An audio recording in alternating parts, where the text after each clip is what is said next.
Oh boy, we're going live. Oh, you're live. What's up, everyone? Aaron Egler here, Cheesehead TV, coming to you live on Thursday evening, about approaching 7:30 on the East Coast. Hope you're all doing well wherever you are, sheltering in place, quarantined, however you're living your life.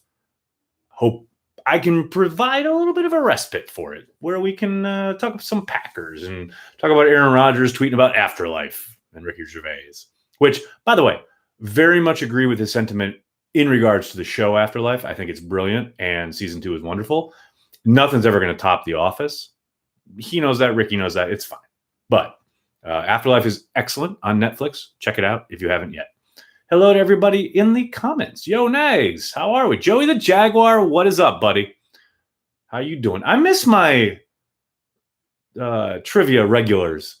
We'll be bringing back trivia tomorrow afternoon, 6 p.m. Eastern Standard Time. So if you are a regular for trivia and or have not checked it out yet, but we're hoping to do so, are interested, we'll be live, myself and Perry Goldstein, tomorrow afternoon right here on the Cheesehead TV YouTube channel doing Cheesehead TV live Packers trivia. I think we'll do a Packers draft class edition tomorrow. So bone up on your Packers draft class, ladies and gentlemen. Hello. Oh, love The Last Kingdom, Derek. That show is the fucking bomb. God, that show's so good. It's so good. If you haven't checked it out yet, it is basically about the formation of England as a country. It is similar to Game of Thrones, only it's a real story, and it is phenomenal. I mean, obviously, license has been taken, etc. It's based on a series of books that are phenomenal. But Last Kingdom, it's on Netflix. It was originally on BBC. I used to download it, used to buy it and download it on iTunes. But now it's on Netflix, and it's amazing. And the new season just dropped this past week, and it's fucking incredible. Carry the G. Gilbert, what's up, man? Nice for the super chat. IG, the media want the Packers to be like the Broncos. I mean, who knows? The media, quote unquote, has many different factions and or motivations.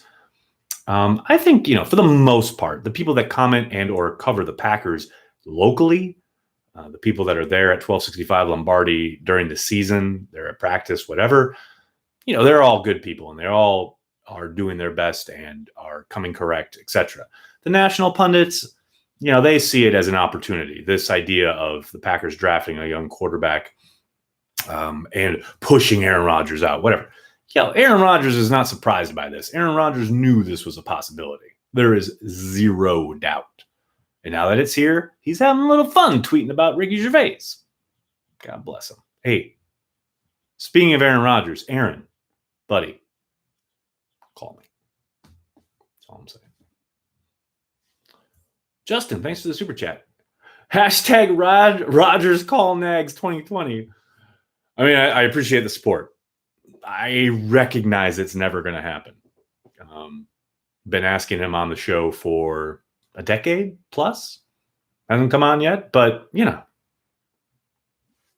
doesn't hurt to try. A lot of ball game left. Rodgers call Nags. There's, quote, the media, and then there are journalists. That is true, Kevin. That is true. I would say that most of the time, the line is so blurred in 2020 that it is, antiquated to talk about journalism when it comes to sports media or sports in general. There are certainly journalists covering all sorts of things, but in the realm of sports and entertainment, that line has been blurred a lot. Next, tomorrow's trivia, all BJ Raj. No. Unless I have Maggie on with her background, that'd be awesome. Yeah. Tim, thanks for the super chat. Nags, where did it all go wrong for Mike McCarthy? Man, how much time do we have? I think he's stuck with Tom Capers for too long. And look, in the moment, year after year, I understood why he did. I understood his reasoning behind it, especially when he would talk about, people overreacting to things and not taking a long view. But ultimately, I think that hurt him and the team. There's no doubt they came so close to getting back to the Super Bowl in 2014, if not for Brandon Bostic's up. So you can't entirely blame Dom Capers. But I do think when you look at the number of times they were in the playoffs and Aaron Rodgers and the offense had to overcome what was basically averaging 30 plus points a game given up. I mean, that tells you all you need to know. Dom always struggled against the elite quarterbacks. And dare I say, Mike Pettin seems to be going down the same path. So, yeah, that's where I think it mostly fell apart for him. What do you know about Reggie Belton? Not a lot, Brian. I've seen the highlights like everybody else has online. I know he's been seriously uber productive in the Canadian Football League. That doesn't mean a whole lot, but he's got talent. There's no doubt about it. I do think that Packers fans, especially after the draft, after they didn't draft a wide receiver, glommed onto him. Some Packer fans have. I would be very surprised. I'm talking very surprised if he makes the team at all. I think he'll be a great story. I think he'll be a lot of fun during camp, something to follow, something to talk about. Now, if he balls out, yeah, sure, he'll make it a conversation and maybe even make the squad. I'm not sitting here saying he can't do it or he won't do it. But I am saying it's a very big, big long shot. Nathan, thanks for the super chat. You may want to warn Love about that Rodgers stand that filled the chat with talk about your family. Hope all is well. And that we can re-sign David Bakhtiari without 12. Nathan, why do you got to bring that up, man? It's been a while. Let's just let it chill, okay? It's all good. And thank you. Matt, thanks for the super chat.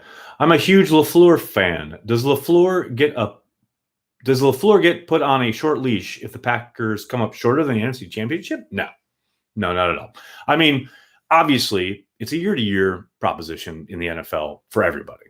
But Matt LaFleur is not going to be judged, harshly even if the team misses the playoffs, which I don't think is going to happen. But even if they do, there is nothing in the history of Mark Murphy's tenure that would suggest that he's going to overreact and say, oh, clearly last year was an aberration and I've made a mistake and he's on a short leash or I'm going to fire the kid, whatever, blah, blah, blah. Like, kid, he would kill me if he heard me say that.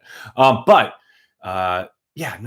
don't think he's on a short leash if they come up short of the NFC Championship game this year. I think Mark Murphy has done a very good job of taking the long view.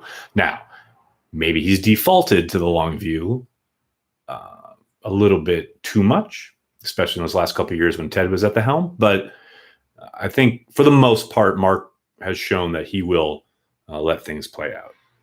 Sorry, guys, getting the texts. David, thanks for the super chat. Oh my God, so many alerts. Oh, the Packers are showing Legacy at 8 p.m. Something that's been available for free on their app for a month. Great. David, thanks for the super chat. Concerned about the middle of the defense, especially defensive line, any interest in Snacks? David, there has been no reported interest from the Green Bay Packers in Snacks Harrison. I remain Snacks Harrison's biggest cheerleader when it comes to his possible arrival in Green Bay. I think it would solve a lot of problems for them. Now, for whatever reason, the Packers have made no overtures, no even inkling of a possible signing there. But who knows? You never really know what they're doing at 1265 Lombardi. They like things buttoned up. That's how they operate. They don't really deal in media leaks, etc. So hopefully, down the line.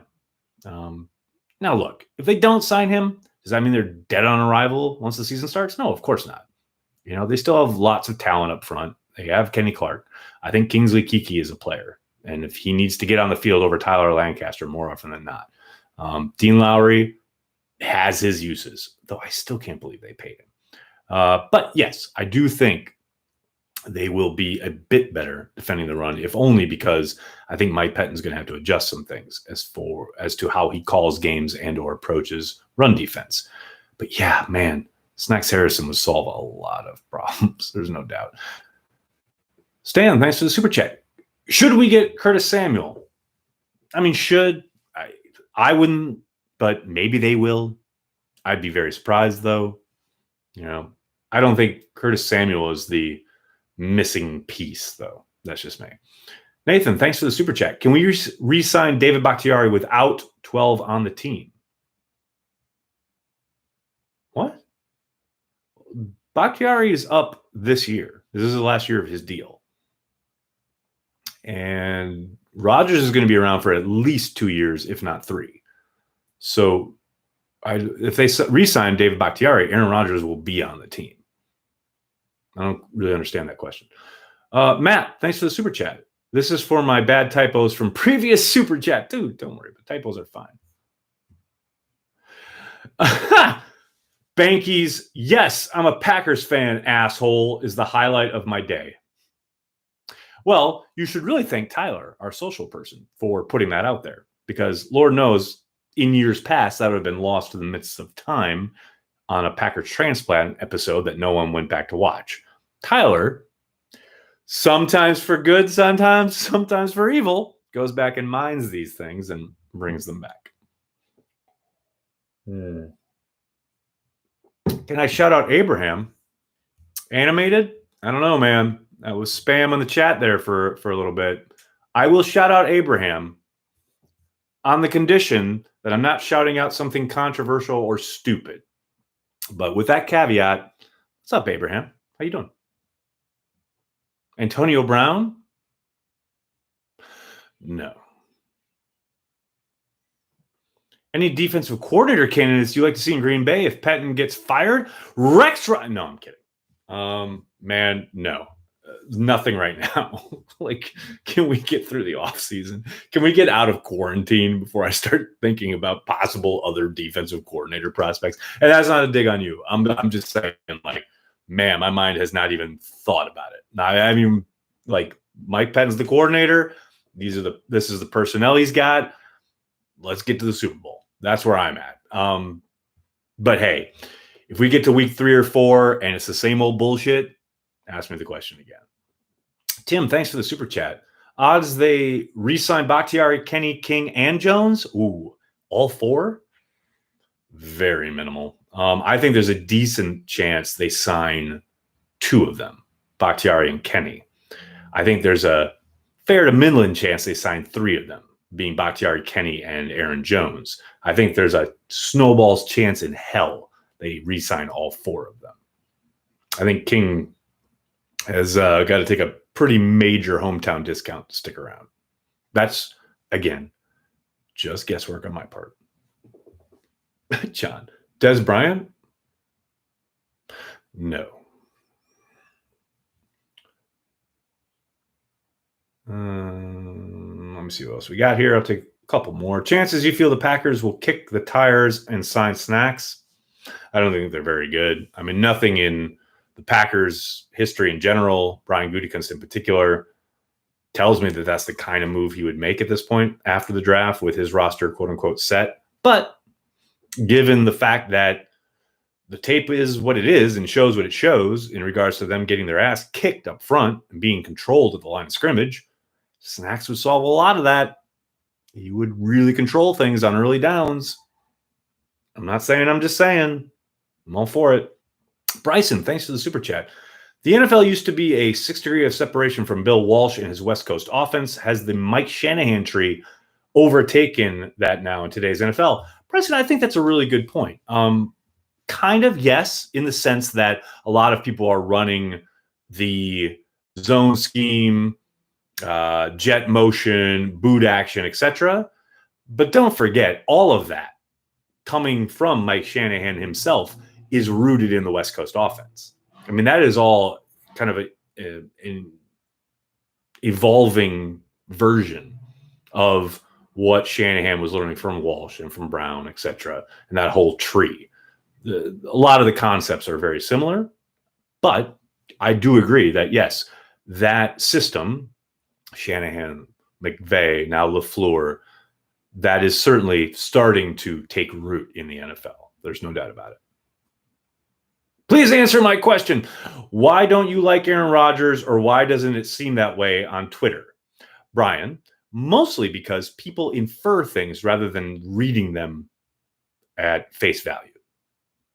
I did a video last year talking about how much I love Aaron Rodgers. I love Aaron.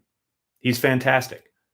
But unlike the majority of the people on the beat or in the national media, when Aaron Rodgers screws up or doesn't play well, I tweet it. Now, he may not like it.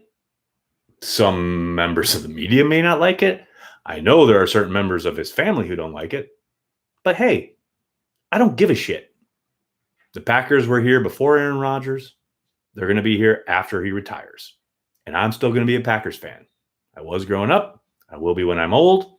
Still love Aaron. Great player. Transcendent talent. Future Hall of Famer. First ballot, no question.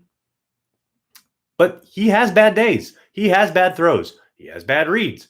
He has bad games. And when he does, I tweet it. That's all. It's pretty clear. I mean, it ain't rocket science. You know, when people call me a hater or say it seems like you hate Aaron Rodgers, I don't hate Aaron at all. I love Aaron. I love his approach. I love his professionalism. I love his talent. I love how he represents the Green Bay Packers. I fucking love that. But hey, man, when you have a bad game or a bad throw or a bad play or a bad read or whatever, or comes incorrect with some passive-aggressive bullshit like he did after the Buffalo game a couple years ago or after the Seattle meltdown, etc., I'm going to call it out.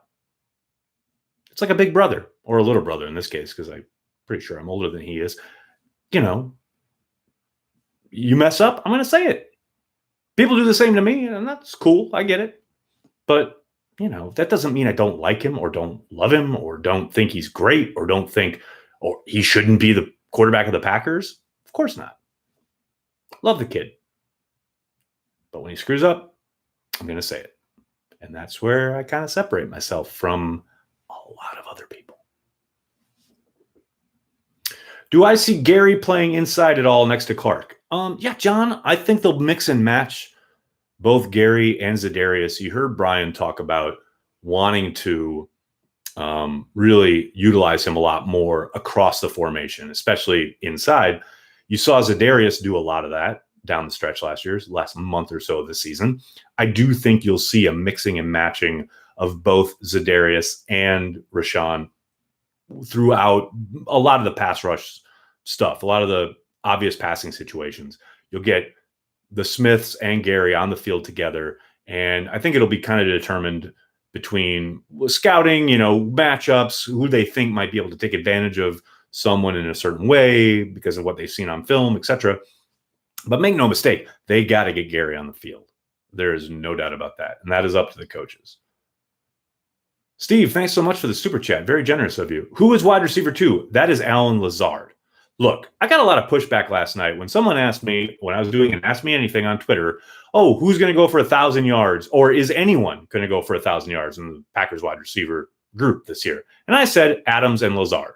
And everyone, not everyone, but a lot of naysaying, cynical bullshit comes back at me. Well, oh, Lazard, he's average. He's not going to do that. They're going to blah, blah, blah.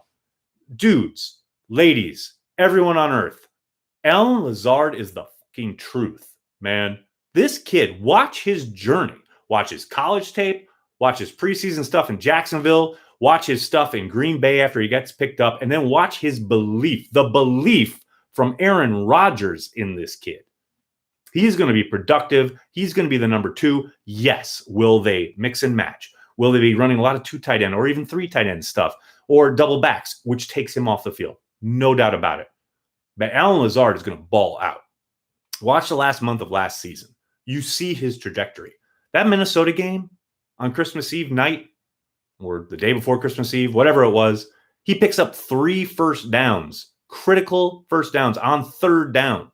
Aaron Rodgers wasn't looking for Adams, wasn't looking for Jones, wasn't looking for Graham. He was looking for Allen Lazard. And Lazard delivered every time. He's going to ball out this year, and I can't wait to see it. David, thank you so much for the super chat. I love how people decide that because they disagree with which rookies we picked, that the season is over. Probably the same people that think Rashawn Gary is a bust because he didn't play. Okay. I hear you, David. I did love Adrian Amos taking to Twitter today to say, man, if you read Twitter, you'd think we were 4-12 last year. Because absolutely you would. I mean, people just want to just all of a sudden the vibe around the team just changes. And of course, the selection of a quarterback is playing into that. And then you have Brett Favre talking, and you have all these draft quote unquote experts, which, by the way, how hilarious is it? I just tweeted this out a little bit ago. Oh, PFF giving the Packers a D grade, or oh, they screwed the draft, whatever. Oh, yeah, Josh Jackson was your number one corner a couple years ago, and he can't even get on the field. So just relax. Nobody knows. But yeah, I agree, David. It is kind of funny how all of a sudden they've had one draft class, and the season's over. They're going to be lucky to be 8-8. Now, could they regress to the mean? Of course they could. There's zero doubt about it. They're a fantastic candidate, much like the Bears were last year. But you know what the Packers have that the Bears didn't?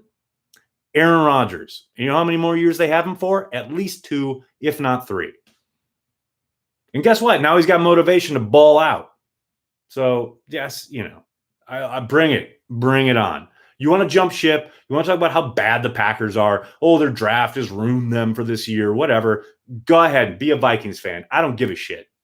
Because the Packers are going to ball out. They're going to announce their presence with authority. They're going to win the division again. And they're going to be in the mix for the Super Bowl. Can't wait to see it. Bryson, thanks so much for the super chat. BJ Raji would have picked up the ball. Jerry Rice fumbled and ran it back for a touchdown in 98. No doubt.